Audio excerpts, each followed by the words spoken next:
بسم اللہ الرحمن الرحیم۔ ہم بہت بڑے جاگیردار تھے۔ بھائی کی شادی ہوئی تو بھابھی اپنے شوہر کو چھوڑ کر میرا زیادہ خیال رکھتی، ہر وقت میری خدمت کرتی رہتی۔ سمجھتی شاید میں اکلوتی نند ہوں، اس سے بھابھی ایسا کرتی ہے، اور کھانا بھی میری پسند کا بناتی اور پھر مجھے اپنے ہاتھوں سے کھلاتی۔ مجھے کچھ شک ہو گیا۔ ایک رات کھانا کھاتے ہی مجھے پیٹ میں شدید درد اٹھا۔ جب ہاسپٹل گئی تو پیروں تلے سے زمین نکل گئی، کیونکہ ڈاکٹر چیک اپ کے بعد بولی، مبارک ہو آپ کو۔ بھائی کی شادی میں فقط 15 دن رہ گئے تھے۔ خوشی سے تو میرے پیر ہی زمین پر نہیں ٹکتے تھے۔ میں پوری حویلی میں گھن چکر بنی پھرتی تھی۔ ظاہر ہے میں اس گھر کی اکلوتی بیٹی تھی، ہر انتظام مجھے ہی تو سنبھالنا تھا۔ امی جی میری بلائیں لیتی نہ تھکتی تھیں، جبکہ بابا سائیں تو مجھے پکڑ پکڑ کر بٹھاتے تھے کہ ارے بیٹا، تم اتنی محنت کی عادی نہیں ہو، خود کو یوں مت تھکاؤ، یوں نہ ہو کہ شادی کے دنوں میں بستر سے لگ جاؤ۔ میں ہنس کر کہتی، مجھے کچھ بھی نہیں ہوگا۔ بھائی کی شادی کی خوشی نہ تو مجھے تھکنے دے گی اور نہ ہی بیمار پڑنے دے گی۔ میں رہبر بھائی کی شادی پر جہاں بہت خوش تھی، وہیں چند وسوسے دل کو پریشان سے کر دیتے تھے۔ اگر رمشا بھابھی نے رہبر بھائی کو اپنی مٹھی میں لے لیا تو میں اس بھری دنیا میں اکیلی رہ جاؤں گی۔ وہی تو میرے سب سے اچھے دوست اور غمخوار تھے۔ میں نے اپنے دل کی بات رہبر بھائی سے بھی کی تھی۔ وہ ہنس کر بولے، کبرا، سورج تو مغرب سے نکل سکتا ہے مگر تمہارا بھائی بدل نہیں سکتا۔ رہبر بھائی کی بات سن کر دل کو تسلی ہو جاتی تھی۔ یوں بھائی کی شادی کا مبارک دن بھی آ گیا۔ بابا سائیں نے رہبر بھائی کی شادی کی خوشی میں پورے گاؤں کی دعوت کر ڈالی تھی۔ ہر خاص و عام کے لیے حویلی کے دروازے کھلے تھے۔ ہم یوں تو سندھ کے ایک پسماندہ سے گاؤں میں رہتے تھے، مگر ہماری فیملی میں سبھی پڑھے لکھے اور باشعور افراد تھے۔ بھابھی رمشا کا تعلق کراچی شہر سے تھا اور وہ بھی اچھی خاصی تعلیم یافتہ تھیں۔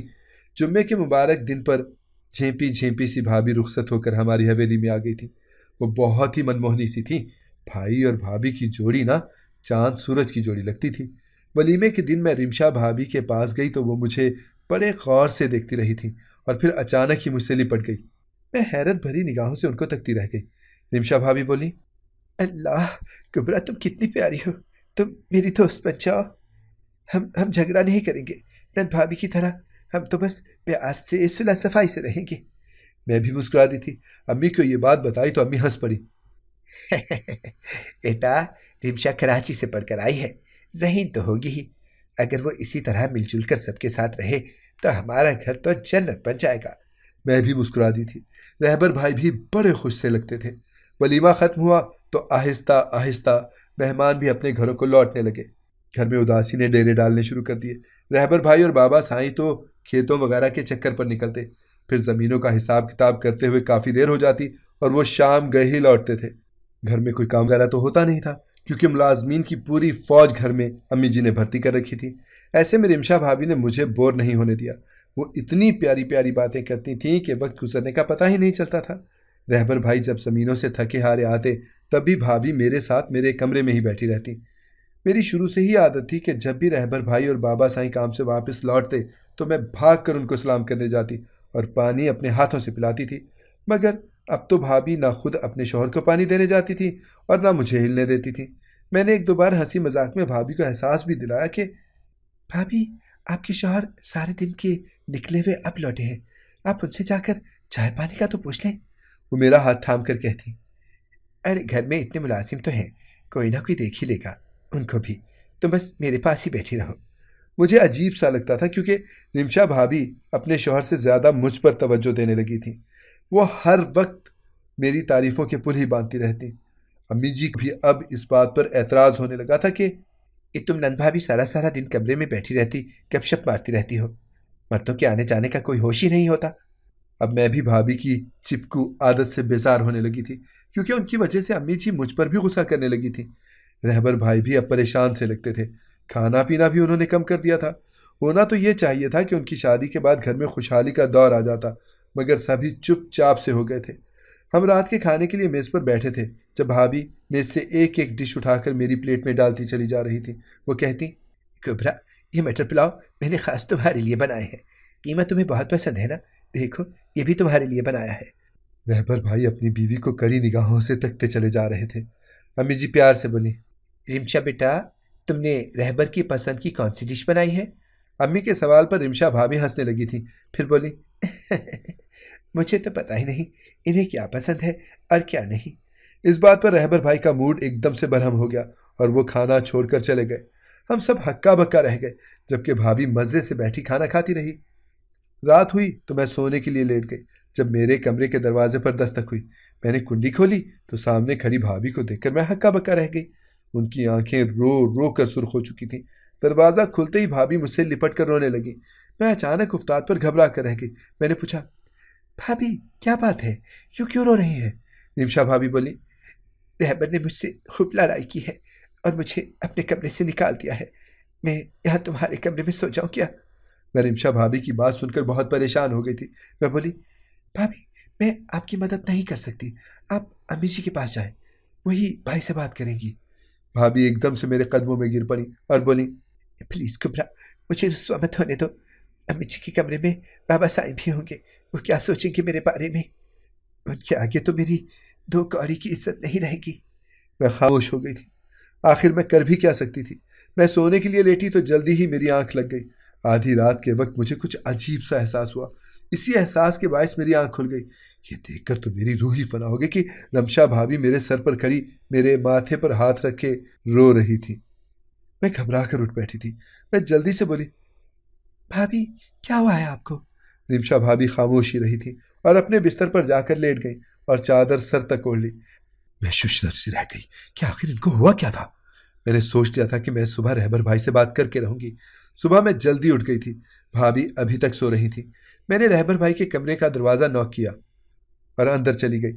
بھائی آئینے کے سامنے کھڑے بال کنگھی کر رہے تھے۔ رہبر بھائی مجھے دیکھ کر نظر انداز کر رہے تھے۔ میں ان کے پاس گئی تو وہ ایک اچٹتی سی نگاہ مجھ پر ڈال کر بولے، کبرا، کل رات تم نے رمشا کو اپنے کمرے میں کیوں بلایا تھا؟ کون سا ڈرامہ دیکھنا تھا تم دونوں نے؟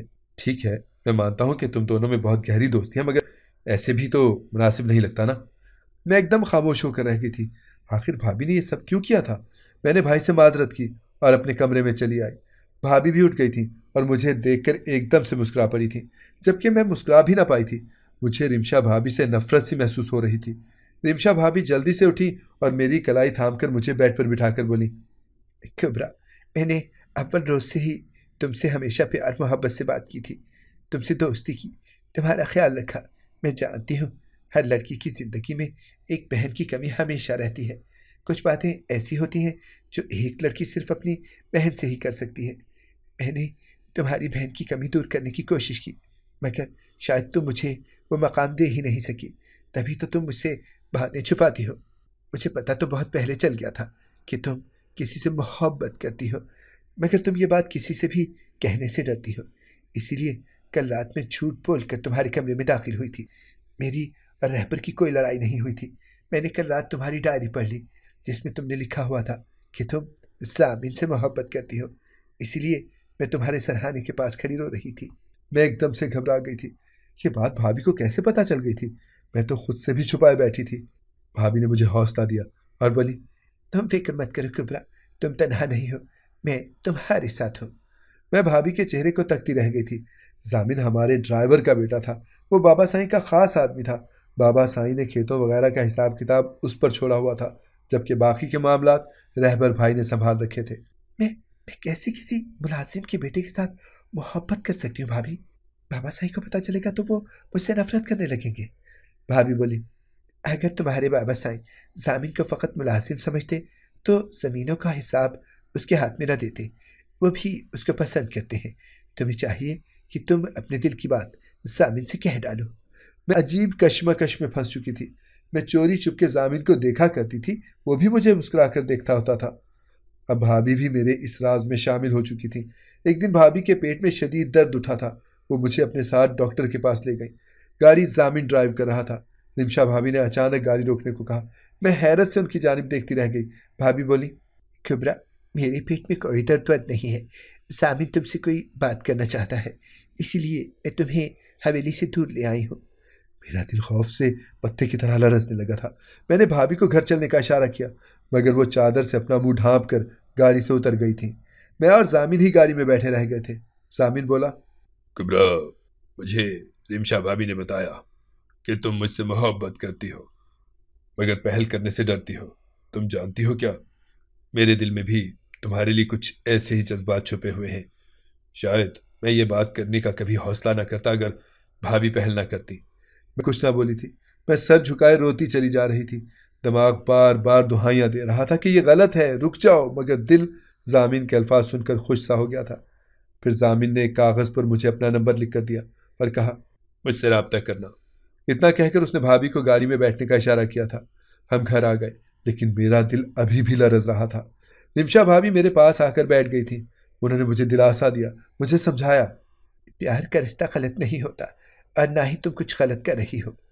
بھابھی کے سمجھانے پر میں نے رات گئے ضامن کو فون کر لیا تھا. اس کی مسکراتی ہوئی آواز سنائی دی تو میرا دل دھڑکنا ہی بھول گیا تھا. وہ بولا بہت دیر کر دی مہرباں آتے آتے، میں تو کب سے آپ کے فون کا منتظر تھا. ضامن یوں ہی ہلکی پھلکی گفتگو کر رہا تھا. میں جانتی ہی نہ تھی کہ وہ اس قدر خوش گفتار ہے. اس سے باتیں کرتے ہوئے ایسے لگ رہا تھا کہ جیسے میری اور اس کی نہ جانے کب سے بڑی گہری دوستی ہے. ضامن ایک پڑھا لکھا نوجوان تھا اور اس کی ہر بات اس چیز کی گواہی دے رہی تھی.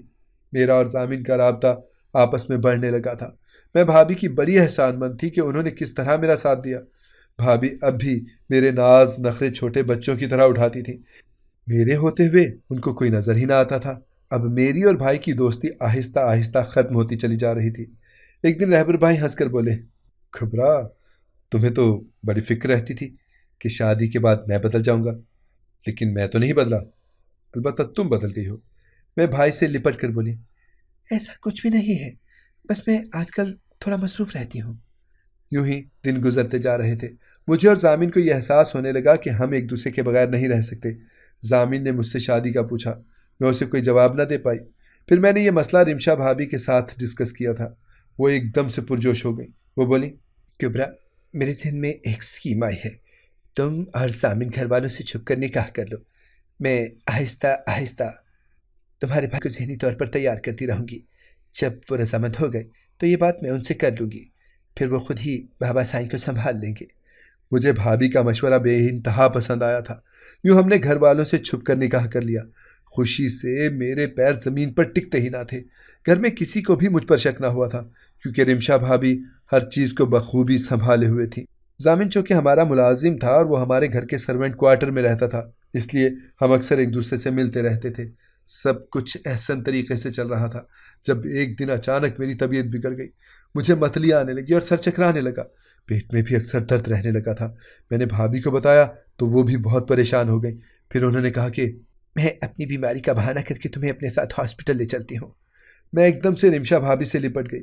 میری آنکھیں آنسوؤں سے لبریز تھیں. میں بولی رمشا بھابھی، آپ میرے لیے کیا کیا کریں گی؟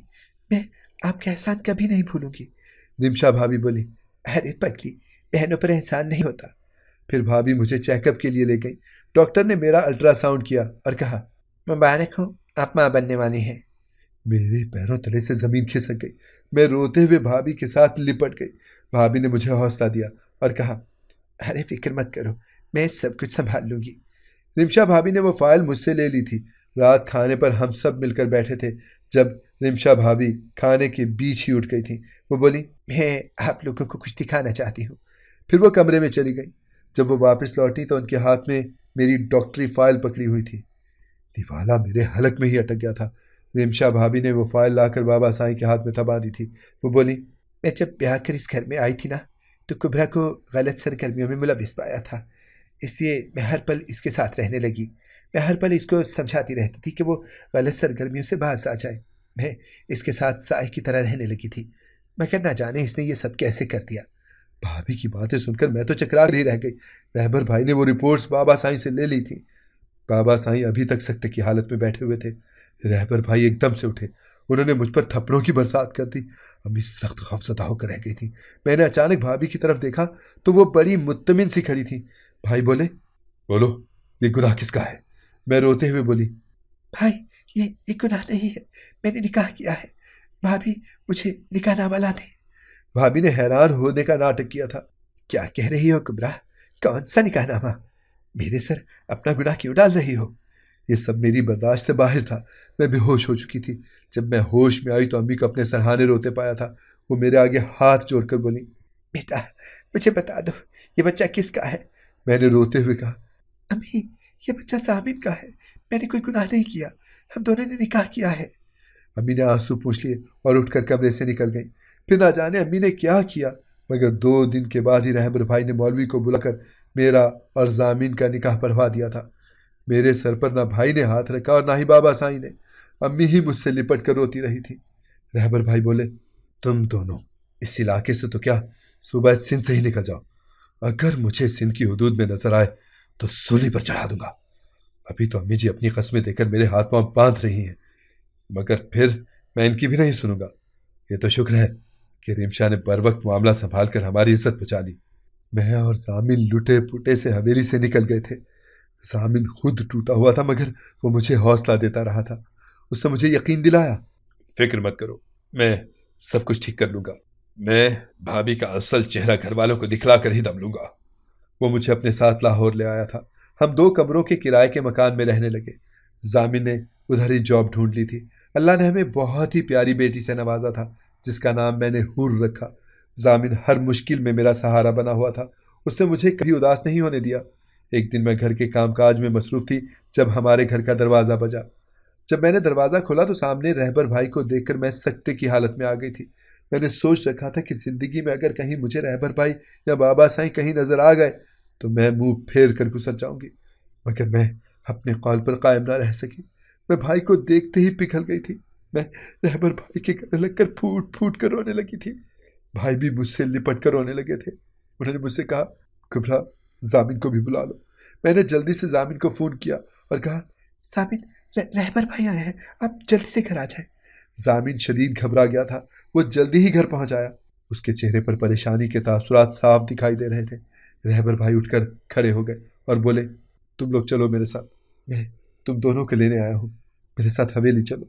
ضامن مجھے سوالیہ نظروں سے دیکھتا رہا، پھر بولا، بھائی میری جاب ہے یہاں پر، میرے لیے جانا ممکن نہیں ہے۔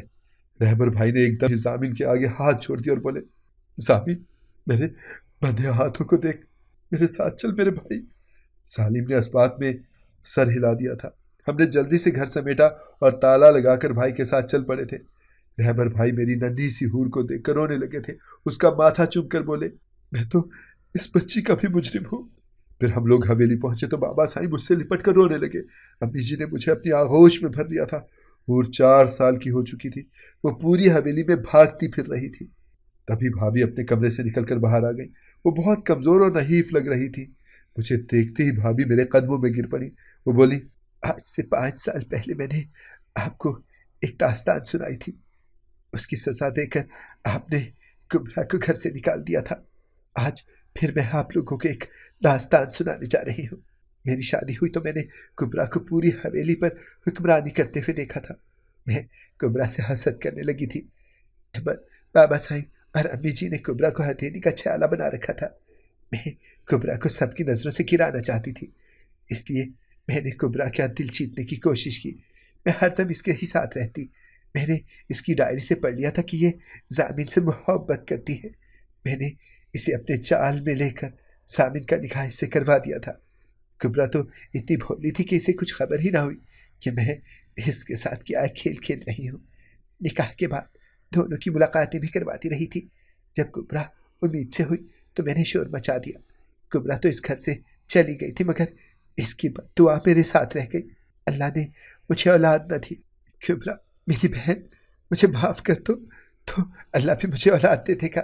بھائی آگے بڑھے اور بولے، خدا کا لاکھ لاکھ شکر ہے کہ اس نے مجھے تم جیسی عورت سے اولاد نہیں دی۔ پھر بھائی نے ہمارے دیکھتے ہی دیکھتے رمشا بھابھی کو طلاق دے کر گھر سے نکال دیا تھا۔ امی نے بھائی کا کندھا تھپک کر انہیں شاباشی دی۔ پھر کچھ ہی عرصے کے بعد امی نے رہبر بھائی کے لیے ایک بہت ہی معصوم سی لڑکی ڈھونڈ لی۔ ضامن نے اپنا ٹرانسفر سندھ ہی کروا لیا تھا۔ بابا سائیں کے بار بار کے اصرار کے باوجود ضامن نے علیحدہ گھر تعمیر کیا اور مجھے ادھر لے گئے۔ میں خوش تھی کیونکہ میں نہیں چاہتی تھی کہ ایک اور لڑکی رمشا بنے اور مجھے بدنامی کا داغ لگا دے۔ اللہ نے بھائی کو چاند جیسا بیٹا عطا کیا تو ہمارے گھر میں خوشیوں کا زمانہ پھر سے لوٹ آیا تھا۔ اگر آپ کو ہماری کہانی پسند آئی ہے تو اسے لائک کریں، شیئر کریں اور ہمارے چینل کو سبسکرائب کریں۔ اگلی کہانی تک کے لیے اجازت دیجیے۔ اللہ حافظ۔